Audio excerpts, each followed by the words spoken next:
Assalamualaikum warahmatullahi wabarakatuh. Selamat pagi anak-anak. Gimana kabarnya hari ini? Kalau ibu nanya kabarnya, kalian harus jawab Alhamdulillah, luar biasa, Allahu Akbar. Oke, kita coba sekali lagi ya. Gimana kabarnya hari ini? Alhamdulillah, luar biasa, Allahu Akbar. Alhamdulillah ya, semoga kita selalu dalam keadaan sehat walafiat. Nah, sebelum memulai pembelajaran pada hari ini, kita berdoa terlebih dahulu ya. Berdoa mulai. Bismillahirrahmanirrahim. Rabbi zidni ilman warzuqni fahman. Ya Allah, ya Tuhanku, tambahkanlah ilmu kepadaku dan berikanlah kepadaku pemahaman. Amin. Amin. Tadi kita sudah berdoa ya. Sekarang Ibu cek kehadiran kalian dulu. Ibu absen dulu ya. Oke, coba dilihat teman-temannya. Ada yang gak hadir hari ini? Hadir semua? Alhamdulillah ya. Anak-anak Ibu pada rajin semua. Nah, adapun tema yang akan kita pelajari pada hari ini adalah tema 5, pahlawanku. Subtema 1, yaitu perjuangan para pahlawanku. Nah, yang akan kita pelajari pada hari ini yaitu tentang teks non-fiksi. Ada yang tahu nggak apa itu teks non-fiksi? Ayo tunjuk tangannya. Oh, belum tahu ya? Oke, kalau belum tahu biar Ibu jelasin dulu. Oke, sebelum mempelajari tentang teks non-fiksi, kita harus mengetahui dulu apa itu pengertian dari teks fiksi. Teks fiksi merupakan karangan dari imajinasi penulis dan tidak membutuhkan pembuktian melalui penelitian ilmiah. Jenis teks atau buku seperti ensiklopedia, jurnal, buku pedoman, dan biografi termasuk jenis dalam teks non-fiksi. Sedangkan teks non-fiksi merupakan teks yang ditulis berdasarkan fakta, sehingga ada yang melalui penelitian ilmiah, hasil analisa, dan juga ada pengamatan objektif. Nah, berdasarkan cara penyajiannya, teks non-fiksi terbagi menjadi 2 jenis. Yang pertama ada teks non-fiksi kreatif. Teks non-fiksi kreatif berisi tulisan berdasarkan sumber yang otentik, kemudian dikembangkan dengan imajinasi penulis.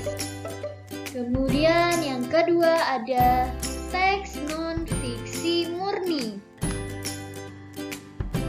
Teks non-fiksi murni merupakan pengembangan tulisan berdasarkan penelitian, data asli, dan otentik, serta bukti pendukung yang jelas. Kemudian kita akan mempelajari ciri-ciri teks non-fiksi. Nah, ciri-ciri teks non-fiksi yang pertama, memiliki tujuan penelitian yang jelas. Kemudian yang kedua, merupakan temuan baru atau menyempurnakan temuan yang lama. Kemudian yang ketiga, ditulis secara runtun. Yang keempat, memiliki pembahasan dengan bahasa formal, resmi, atau baku.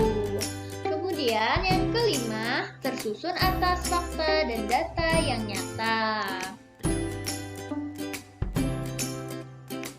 Nah, tujuan untuk mengidentifikasi teks non-fiksi ialah untuk mendapatkan informasi penting dalam karangan atau teks tersebut.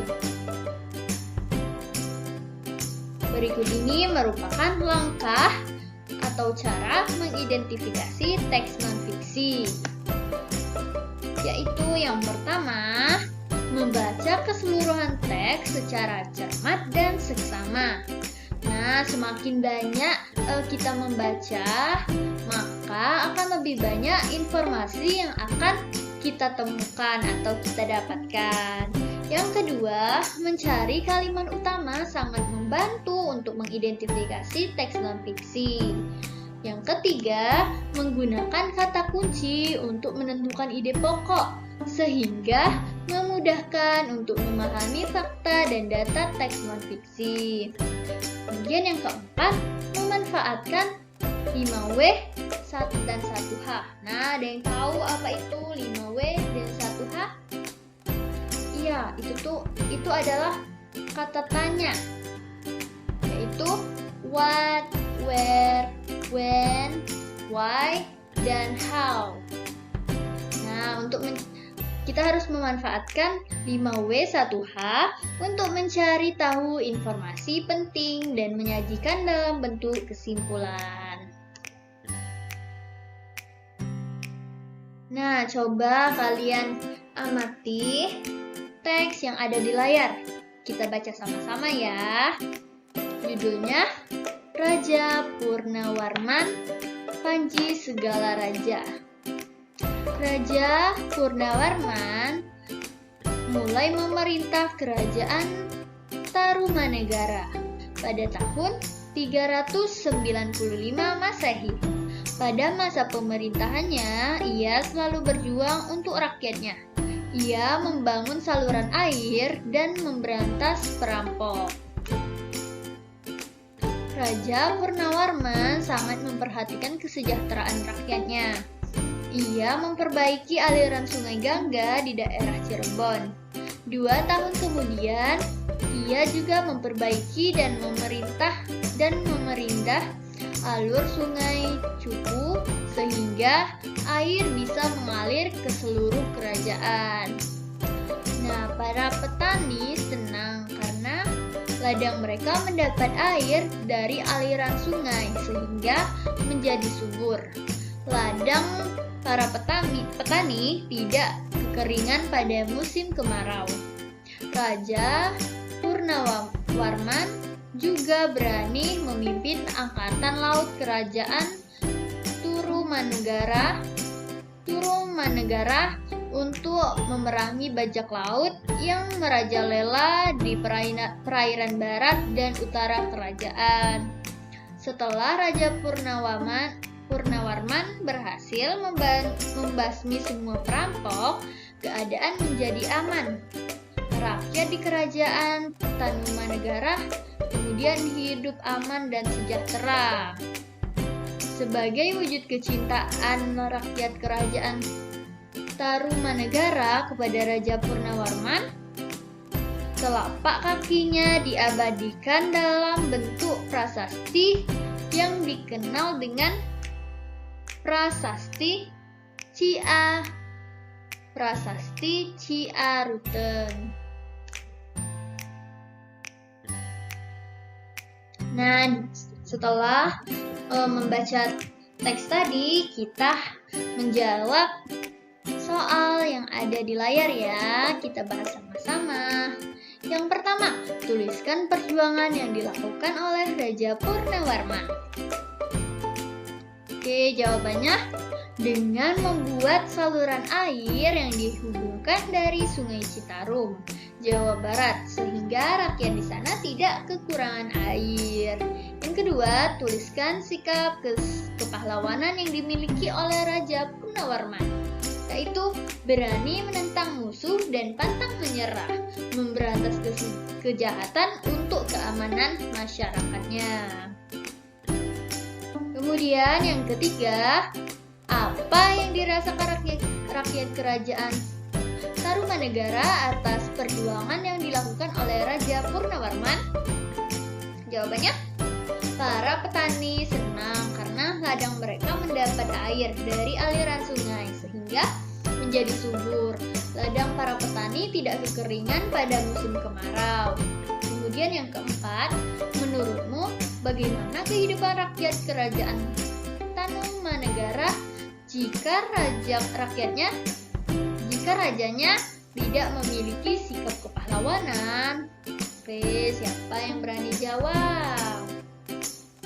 Jawabannya, iya, benar sekali ya. Rakyat akan sengsara dan kerajaan Tarumanegara akan mudah dilingsirkan musuh. Soal yang terakhir adalah ceritakan kembali secara tertulis isi teks berdasarkan jawaban-jawabanmu. Tulisanmu harus memperhatikan peristiwa yang ada, runtut, dan menggunakan ejaan yang benar.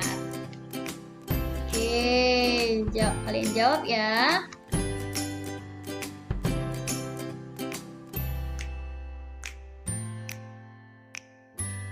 Oke anak-anak, karena waktu pembelajaran kita pada hari ini sudah habis, maka kita cukupkan sampai di sini saja ya.